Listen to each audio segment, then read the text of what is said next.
Как защитить население от болезней общих для человека и животных и повысить продуктивность животноводства? Об этом подробнее будем говорить с начальником государственной ветеринарной службы Романом Джопуа. Здравствуйте. Здравствуйте. Хотелось бы начать разговор с африканской чумы свиней. Впервые этот вирус был зафиксирован в республике еще в 2007 году, и периодически происходят вспышки. На сегодняшний день восстанавливается ли популяция свиней в Абхазии после эпидемии? Если вы подразумеваете эпидемию того времени, вот в 2006-2007 году, то, что у нас прошла, если вы это имеете в виду, я вас правильно понял? Да, все верно.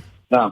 В тех масштабах, что мы имели до эпидемии, нет, конечно же, потому что многие люди отказались от такого массового свиневодства, в силу того, что понимают, что эта болезнь рано или поздно может вспыхнуть и нанесет большой ущерб. Поэтому не в таких масштабах. Но, тем не менее, люди пытаются, разводить свиней, к сожалению, эта болезнь имеет очаговый характер. У нас она никуда не уходит, потому что наша природа располагает всеми данными для сохранения вируса в природе. Во-первых, этой болезнью болеют дикие кабаны, они являются резервуарами. И, допустим, они с гор спускаются на равнинные местности, и там происходит заражение домашних свиней. Таким образом, в различных селах то сегодня, то завтра эта болезнь дает о себе знать и практически истребляет в таком масштабно, скажем так. Вот в прошлом году такое было в разных селах Очамчирского района, Гулрыбского района, и также и происходит практически каждый год, каждые 2 года, примерно так вот. Вы говорили, что болезнь, она проникла из соседней страны, из Грузии. Как предотвратить проникновение новых болезней? Чтобы не было такой истории, как с африканской чумой. Как можно предотвратить? В первую очередь, надо понимать, что человек не может однозначно и на все 100% предотвратить проникновение вирусных либо бактериальных болезней, в том числе общих болезней для животных и людей. Не может на все 100%, но в то же время свести это до минимума можно. Что необходимо делать? Не завозить животных оттуда. Вот это первое. Не завозить. У нас на сегодняшний день завозятся оттуда, нелегальным путем, скажем так. Я не знаю, чтобы официально кто-то что-то завозил, но овцы, козы и так далее. Вот это надо остановить.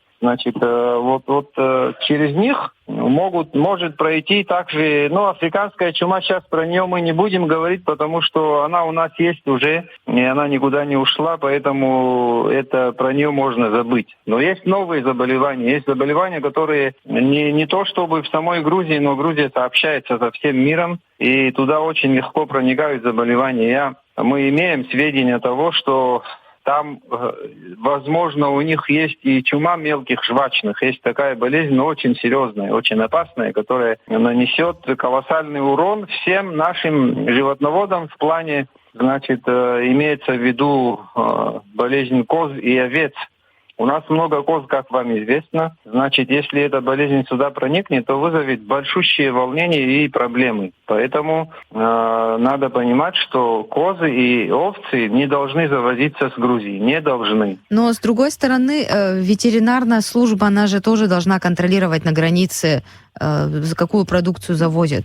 Или вы говорите просто о нелегальных перевозках? Естественно, нелегально, во-первых. Во-вторых, ветеринарная служба не имеет таких мощностей, таких ресурсов, ни людских, ни материальных, чтобы это контролировать. У нас эта восточная граница имеет несколько мостов. Мы находимся только на центральном мосту. И, кроме того, я даже не знаю, каким путем это все происходит. Мне кажется, что это установить и предотвратить это дело не одной ветеринарной службы. это дело прежде всего других органов. Вот. И контролировать больше всего должны не как раз-таки не ветеринарная служба, а другие структуры, которым это предписано, которые могут это остановить. Вот это надо понимать. Естественно, ветеринарная служба должна контролировать, никто от этого не отказывается, но это не силовой орган. То есть вот такую угрозу представляет и возможные новые вспышки новых каких-то инфекций из-за того, что вот нелегально с Грузии какую-то завозят, да, там вы про коз сказали. Нужно более жестче этот вопрос. Наверное, еще и птиц, кур тоже может быть. Это раньше больше имело место, а сейчас у нас и в Абхазии уже многие инкубаторы имеют там, это уже в меньших масштабах завозится птица. Здесь на месте уже выводят. Но по птицам тоже у нас это уже, значит, посредством перемещения внутри республики у нас происходят проблемы, уже связанные с птицеводством. Это тоже есть. Вот. А что касается по поводу мелкого рогатого скота, прежде всего для нас опасно. По крупному рогатому скоту нодулярный дерматит, есть такая болезнь, вы, может быть, и слышали. Где-то 5 лет назад она пришла к нам и наделала много неприятностей. Мы справились с этой болезнью путем огромных усилий. Мы сами знаем, что мы тогда пережили. Я имею в виду здесь ветеринарных специалистов. В общем, эта болезнь, слава богу, мы ее победили. Но она пришла оттуда. Кстати говоря, она пришла и оттуда, и с другой стороны тоже. Через псов тоже. Потому что и в России она тоже была. Оттуда к нам проникла в Гагрский район. С двух сторон мы были атакованы. Но путем огромных усилий наших специалистов мы это преодолели. А теперь, что важно знать, что к нам может прийти с Грузии? К нам может прийти ящур. Ящур может прийти, это страшнейшее заболевание для животноводства, для сельского хозяйства. Значит, поражается большинство продуктивных животных, значит, прежде всего крупный рогатый скот, да, коровы, козы и так далее, значит, мелкий рогатый скот. Поэтому мы должны отдавать себе отчет. Я когда говорю, значит, те, кто люди сами даже стараются с Грузии купить, там, заказать козу, овец там и так далее, мы должны понимать, что это плохо кончится когда-нибудь. Это кончится очень серьезным заболеванием, остановить которую мы не сможем. Это всю республику охватит. И потом окажется еще, значит, это карантинное заболевание. Это ящик очень серьезное. Потом чума мелких жвачных. Что я с чего начинал разговор. Значит, есть она в Грузии или нет, в достоверности мы не знаем. Но мы имеем информацию, что против этого заболевания в Грузии вакцинируется скот. А почему вакцинируется? Значит, она там была, либо она... Значит, есть угроза проникновения со стороны соседних стран. Там, как вы знаете, Турция, Иран там и так далее. Да? Там, может быть, она есть. Она обязательно есть на Ближнем Востоке. Хорошо. А граждане, которые покупают этих животных, есть ли возможность как-то понять, что животное инфицировано опасной болезнью, опасным вирусом? Такие практически, какие советы вы бы дали бы людям? Чтобы они были бдительны, понимали. Такой совет дать бесполезно, потому что инфицировано животное или нет, невозможно так клинически установить, потому что есть такое понятие, как инкубационный период. И в этот период это латентное течение, это начало заболевания, и никто не установит. Даже самый грамотный специалист не может знать, потому что животное внешне здорово, абсолютно нормально себя ведет, и невозможно выявить заболевание. То есть визуально не всегда? Визуально не всегда? Не то, что не всегда, практически никогда. При инкубационном периоде невозможно выявить заболевание.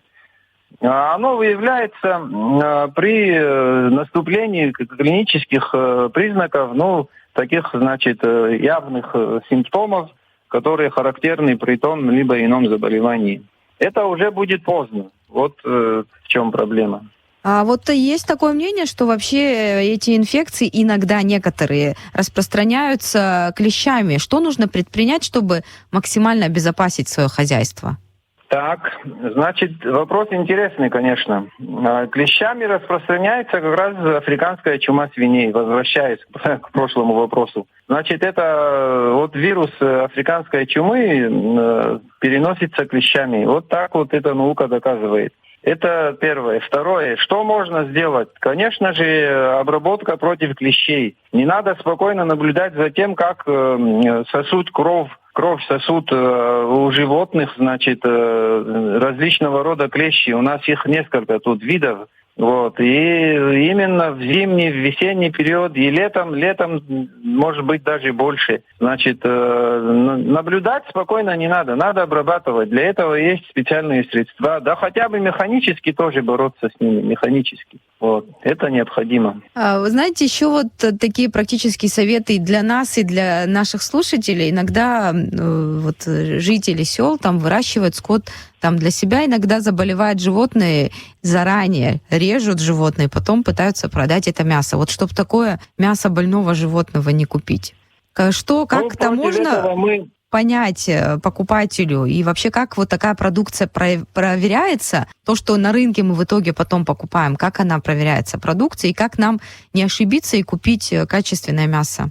Значит, для этого и существует на рынках лаборатория ветеринарно-санитарной экспертизы. Там наши специалисты для этого находятся. Обычный гражданин, покупая мясо, он, во-первых, есть, конечно, люди очень хорошо понимающие по внешнему виду качество мяса определяют. Это, да, есть такие, но таких граждан у нас немного, да и во всем мире тоже немного. Для этого находится там ветеринарная служба. Они, естественно, принимая мясо, очень хорошо имеют, значит, все возможности, значит, выявлять те или иные проблемы, значит, заключающиеся в том, при каких условиях было, значит, зарезано животное. Значит, там есть очень, не совсем, может быть, много, но ряд специфичных таких вопросов, которые касаются нашей профессии.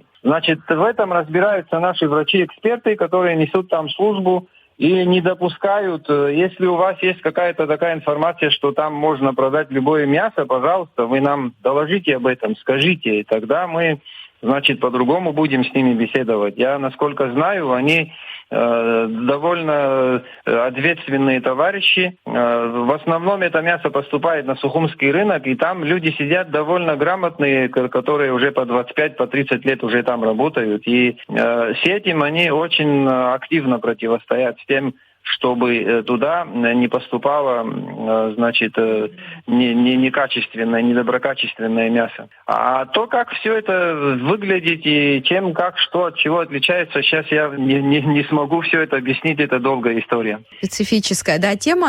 А если, например, животное заражено вирусом, можно ли молочную продукцию употреблять в пищу? Есть же вероятность, что животное заболело, а сыр продали или молоко продали. Можно ли это в пищу употреблять? Не опасно ли это для людей?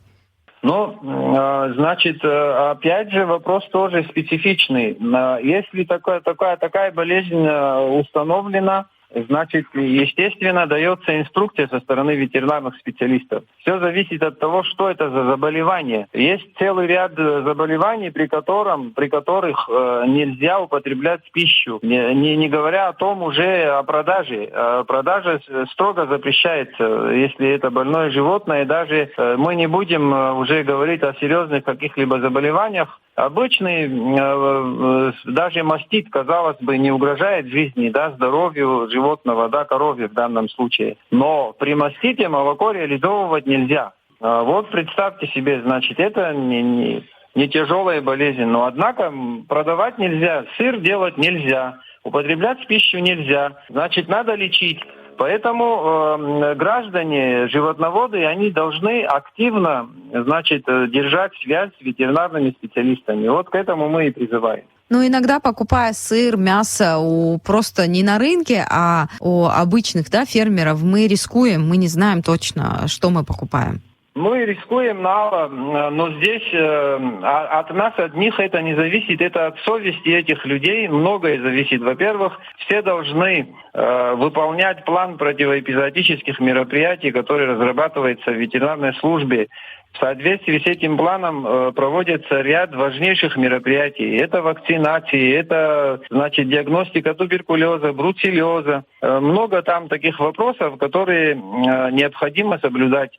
Вот когда мы это все сумеем, не то чтобы доказать людям, гражданам, но когда сознательность граждан повысится, и им нельзя будет на продажу, и владелец магазина не сможет принять, допустим, вот тот или иной продукт без ветеринарной справки. Вот по цепочке все, и кроме того, значит, все структуры должны как-то дружно противостоять вот таким незаконными фактами торговли. Опасными иногда, можно сказать. Порой опасными. Опасными для здоровья, да, конечно. А вот вы про вакцинацию сказали, а на каких животных распространяется требование об обязательной вакцинации? То есть вот если на сознательность граждан рассчитывать, вот каких животных нужно обязательно прививать? Ну, значит, есть у нас список, значит, животных, список заболеваний и, значит, виды по видам животных. Там, если это вас интересует, обязательные во всем мире обязательные вакцинации против сибирской язвы, во всех странах практически, против сибирской язвы. Мы должны это тоже делать. У нас, естественно, мы каждый год закупаем и раздаем ветеринарным службам районов. Но это проводится с большим трудом, потому что большинство граждан как бы игнорируют, значит, данное мероприятие, потому что, понимают, что сибирская язва — это редкое заболевание, но однако у нас она встречалась много раз во многих селах, во многих населенных пунктах. А как известно, сибирская язва спорообразующий, это микроб, он сохраняется в земле более 300 лет по последним данным. И поэтому может вспыхнуть в любое время. На основании этого мы, значит, в план включаем ежегодную вакцинацию против сибирской язвы. Вот это относительно этого заболевания. Там есть еще ряд других заболеваний. Значит, против ящура в восточных районах республики, прилегающих к Грузии непосредственно, потому что оттуда у нас угроза существует проникновения ящура. Кроме того, значит, необходимо сказать о диагностике туберкулеза, бруцеллеза. Эти два заболевания, которые, значит, которыми может болеть человек, и очень тяжело. Значит, мы знаем, что и люди могут заболеть также от людей, и животные могут заразиться, значит, туберкулезом. И здесь диагностика этих двух заболеваний очень важный момент в нашей деятельности. И граждане тоже должны это понимать. Мы это делаем, но с большими трудностями, опять же. Это взятие крови ежегодно 2 раза в год, значит, весной и осенью по плану у нас это, значит, проходит. И с большим трудом, потому что не совсем сознательно граждане к этому относятся. Но, думаю, наступит время, когда, значит, мы заживем более благополучно, более в экономическом плане. И тогда требования повысятся, возрастут. Естественно, мы тоже будем уже, не мы, так другие поколения, которые придут, значит, будут уже более жестко ставить вопрос о диагностике туберкулеза, бруцеллеза. Есть проблемы и в вакцинации среди детского населения. Мы сейчас говорим о животных. Это понятно, почему вот люди не доверяют вакцинам, и мало сейчас вот такая тенденция наблюдается, все меньше вакцинируют детей. Тут, наверное, мы поднимаем такой вопрос, когда детей меньше прививают, а тут мы говорим о животных. То есть это нужно жестче контролировать, и как-то, наверное, и беседы разъяснительные нужно проводить. А мне бы напоследок хотелось поговорить и о другой задаче ветеринарной службы, об улучшении производительности животных, особенно крупного рогатого скота. Есть гражданские инициативы, которые здесь в республике реализовываются. На ваш взгляд, почему государство это не подхватывает, эти идеи? Что для этого нужно? Я смотрю, вы очень сильно информированный человек. Да. Хорошо, что вы этот вопрос подняли. Вот на данный момент рядом со мной сидят два моих товарища, которые этим как раз и будут заниматься.